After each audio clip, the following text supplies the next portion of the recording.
2231.07 point या 5.50% गिरकर 38,314 के स्तर पर बंद हुआ। 3 अप्रैल को भी ये 3.5% गिरा था।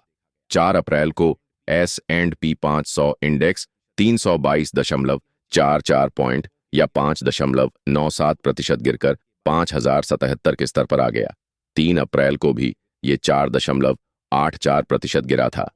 4 अप्रैल को नेस्टेक कंपोजिट 1,050 अंक या 5.97% गिरकर बंद हुआ। एक दिन पहले 3 अप्रैल को भी ये 5.82% गिरकर बंद हुआ था। 2 दिन में मार्केट कैप करीब $5 ट्रिलियन घटा। S&P 500 इंडेक्स का मार्केट कैप 3 अप्रैल को $45.388 ट्रिलियन था, जो 4 अप्रैल को घटकर करीब $42.678 ट्रिलियन पर आ गया। वहीं 2 अप्रैल को मार्केट कैप $47,681 ट्रिलियन था। पानी 2 दिन में मार्केट कैप करीब $5 ट्रिलियन घट चुका है। अमेरिकी बाजार में गिरावट के 4 कारण। चीन ने भी अमेरिका पर 34% टैरिफ लगाया। चीन ने शुक्रवार को अमेरिका पर 34% जवाबी टैरिफ लगाने का ऐलान किया है। नया टैरिफ 10 अप्रैल से लागू होगा। 2 दिन पहले अमेरिकी राष्ट्रपति ट्रंप ने दुनिया भर में जैसे को तैसा टैरिफ लगाया था। इसमें चीन पर 34% अतिरिक्त टैरिफ लगाया गया था। अब चीन ने उतना ही टैरिफ अमेरिका पर लगा दिया है।